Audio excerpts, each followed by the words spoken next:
deux exemples concrets de l'utilisation de l'intelligence artificielle pour booster vos dashboards Power BI. Alors vous débutez dans Power BI, c'est très bien, vous pouvez avoir des difficultés à concevoir des mesures, vous allez faire des erreurs entre guillemets de débutant. Aujourd'hui on va voir ensemble comment utiliser l'intelligence artificielle pour booster vos dashboards, mais avant ça, abonne-toi à ma page pour ne rater aucune astuce sur les outils Power Platform.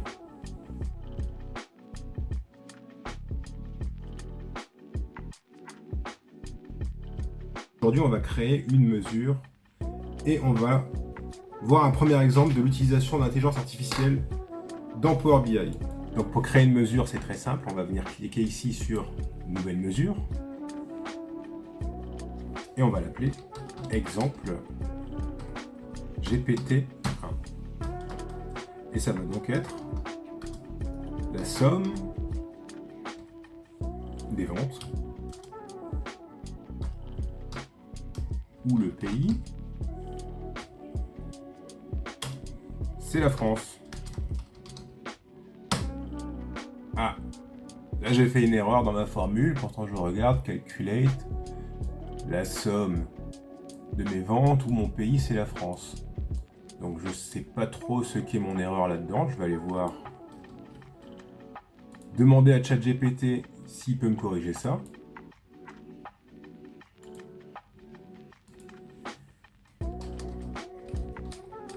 Dans Power BI, j'ai créé une mesure, mais il y a une erreur. Peux-tu la corriger, s'il te plaît? Non, je dis souvent s'il te plaît à une intelligence artificielle, comme si c'était une vraie personne.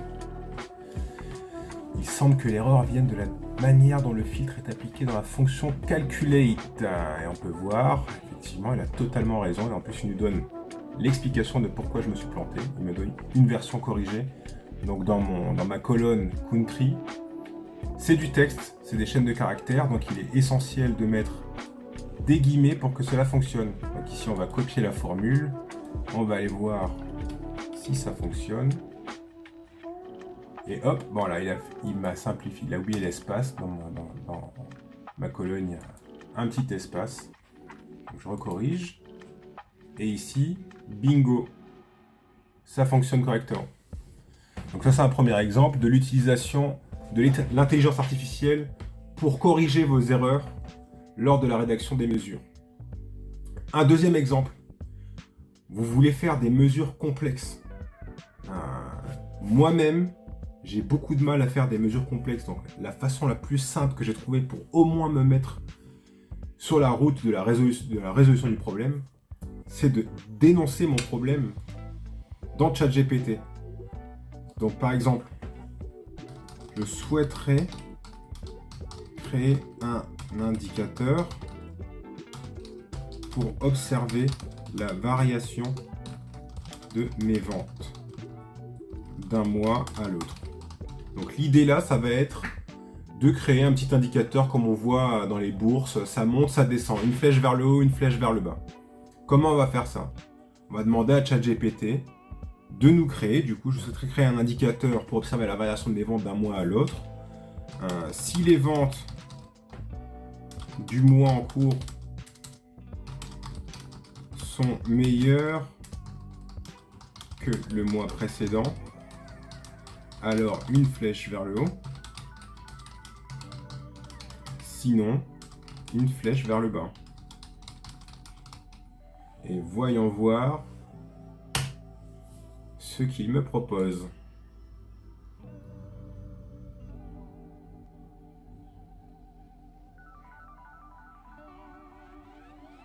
Donc là, il me propose de créer une première mesure pour voir la variation des ventes d'un mois à l'autre.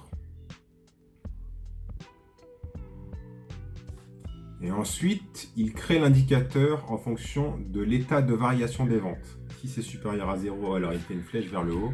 Et sinon, il fait une flèche vers le bas. Personnellement, j'aime pas multiplier les mesures. J'aime bien que ce soit simplifié au maximum et de tout condenser dans une mesure. Donc on va lui demander, est-ce que c'est possible de condenser tout ça en une seule et même mesure? Peux-tu faire la même chose en une seule mesure. Oui, il est tout à fait possible de le faire en une seule mesure.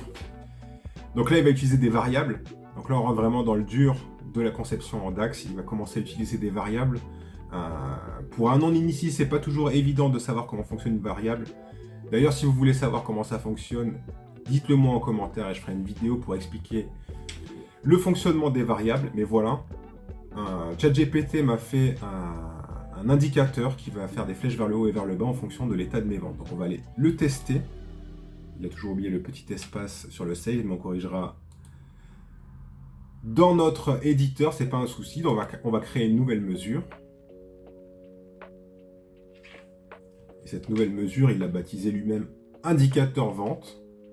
Et bien sûr, on va venir corriger ici la petite faute de frappe qui nous a inséré pour que ça corresponde tout à fait au nom de notre colonne.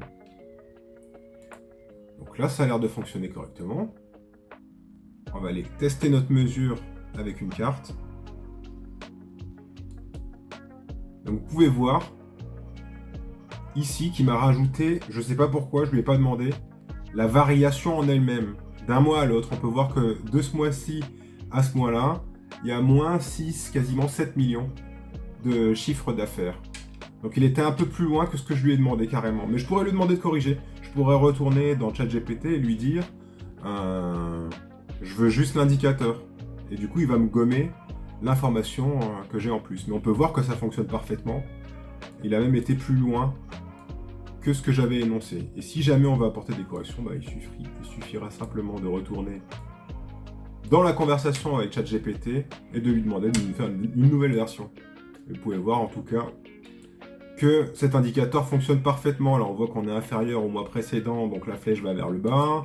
Ici, c'est pareil, alors que là, bah, on a une augmentation de la somme des ventes, donc on a notre flèche qui va bien vers le haut. C'est une mesure complexe que j'aurais pas été en mesure de faire par moi-même, c'est le cas de le dire. Et ChatGPT nous l'a fait en 2 temps 3 mouvements.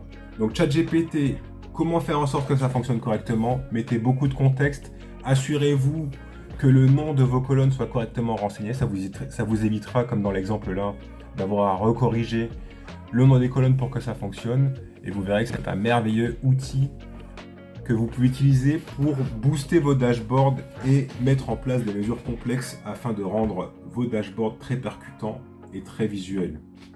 Voilà, j'espère que ce contenu vous aura plu. Si c'est le cas, n'hésitez pas à mettre un pouce bleu et à vous abonner à ma page pour ne rater aucune astuce sur les outils Power Platform.